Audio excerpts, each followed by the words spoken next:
அதிர்ச்சியான news and இன்பமான news. First இன்பமான நியூஸை சொல்லிடுறேன். Thala is back. He is playing 2026 IPL with CSK franchise. அவர் இந்த வருஷம் ரிட்டையர்ட் ஆகல.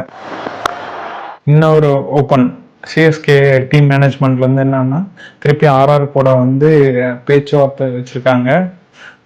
சஞ்சு சாம்சங்க வாங்கலாமா வேணாமா, ட்ரேடு யாரை கேட்பாங்க, இன்னும் ஆர்ஆர்ல இருந்து சஞ்சு சாம்சங்க வாங்குறதுக்கு இங்க இருந்து எத்தனை தலையை கொடுக்கணுமோ அங்கன்னு தெரியல. இதுதான் வந்து great news CSK team management. அதுக்கப்புறம் உமன்ஸ் பிரீமியர் லீக்கை வந்து 4 டீமுக்கும் வந்து 4 அப்புறம் ஒரு பிளேயரை மட்டும் ரிட்டர்ன் பண்ணியிருக்காங்க.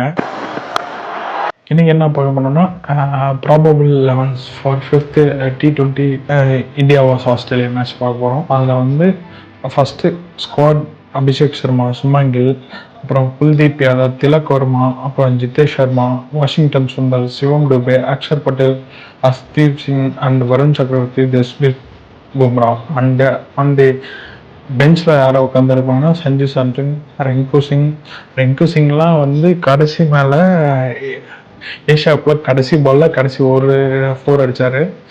அதோட சரி. அப்புறம் நிதிஷ்குமார் ரெட்டி டெஸ்ட் சீரியஸ்ல வந்து ஆப்பர்ச்சுனிட்டி கொடுத்தாங்க.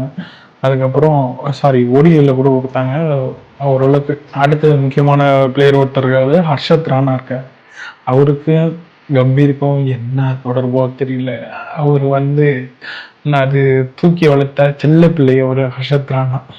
அண்ட் அடுத்த சீரீஸ் இந்தியாவுக்கு தான் T20 முடிஞ்ச உடனே வந்து சவுத் ஆப்பிரிக்கா டூர் போகிறாங்க. இந்தியா 2 டெஸ்ட் சீரீஸ் இருக்குது. அதுக்கப்புறம் 3 ODI இருக்குது. T20 வந்து 5 இருக்குது. அது வந்து December 19th வரைக்கும் போகும் போல். அப்புறமேட்டு அந்த ஒரு 30 days கேப் விட்டு ஜனவரியில் வந்து ODI format India was New Zealand series. அதான் இதோட இந்த இந்தியா சீரீஸோட லைனப் வந்து அடுத்தது வந்து சவுத் ஆப்பிரிக்கா.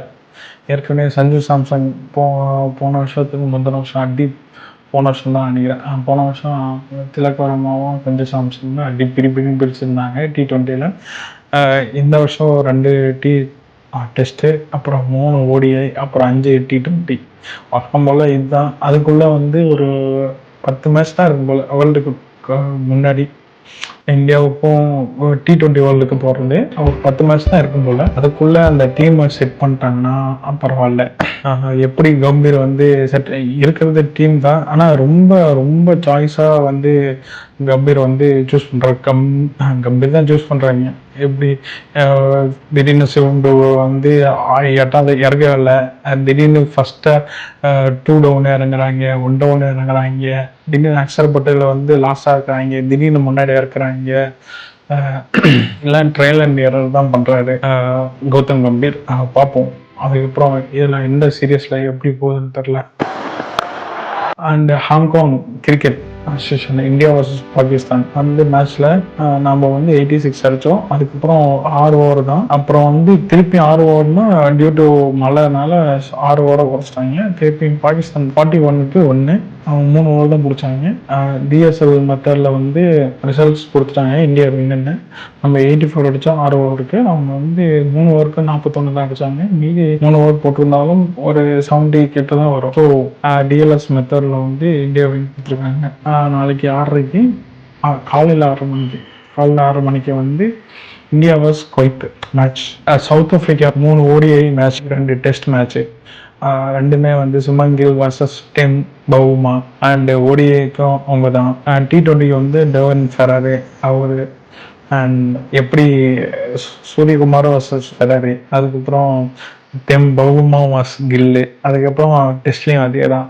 அந்த காம்பினேஷன் எப்படி இருக்க போகிறதுன்னு தெரில. நடப்பு சாம்பியன் வேர்ல்டு டெஸ்ட் சாம்பியன் வந்து டிம் பவுமா. அவங்க கூட வந்து ஃபஸ்ட்டு சாம்பியன்ஸ் சவுத் ஆப்பிரிக்கா வந்து ஜெயிச்சதுக்கப்புறம் இந்தியா போகிற டெஸ்ட் சீரியஸ் இது 2 சீரியஸ். SSV ஜெய்ஸ்வால் எப்படி பர்ஃபார்ம் பண்ணாருன்னு தெரில. அண்டு ரவீந்திர ஜடேஜா இருக்காரு. அதுக்கப்புறம் நிதிஷ்குமார் ரெட்டி கூட ஆட் பண்ணியிருக்காங்கன்னு நினைக்கிறேன்.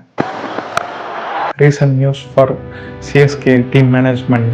இன்னொரு அதிர்ச்சியான தகவல் என்னன்னா, ஸ்ரீலங்கா வர்சஸ் பாகிஸ்தான் மேட்ச்சில் T20 சீரியஸ் வந்து நடக்கும்போது அந்த ODI அதுக்கப்புறம் T20 சீரியஸ் நடக்கும்போது ஸ்ரீலங்கா வர்சஸ் பாகிஸ்தான் அதில் வந்து மதீஷா பத்ரானா வந்து T20 ஸ்குவாட்ல வந்து எடுக்கல. ஏன்னா வந்து அவருக்கு நீ இன்ஜுரி. இந்த நீ இன்ஜுரி வந்து சிஎஸ்கே அஃபெக்ட் ஆகுமா? ஒரு 4 மாசம் கழிச்சு வரைக்கும் அந்த நீ இன்ஜுரி இருக்குமா? அதுக்கப்புறம் வந்து சிஎஸ்கே பத்திரானா பத்தி எப்படி எடுக்க போறாங்க? யாரை வச்சுக்கிறது வேணாம்னு சொல்லிட்டு எல்லாம் இது பண்ணுவாங்க. நீ இன்ஜுரி அண்ட் பத்திரானா வந்து எப்படி விளையாட வைக்க போறாங்க சிஎஸ்கே அண்ட் அவைலபிள் இருப்பாரா இருக்க மாட்டாரான்னு தெரில. அண்டு சிஎஸ்கே திங்க்கு பத்தினானா பார்ப்போம். இதெல்லாம் சிஎஸ்கே மேனேஜ்மெண்ட் தான் முடிவு பண்ணணும்.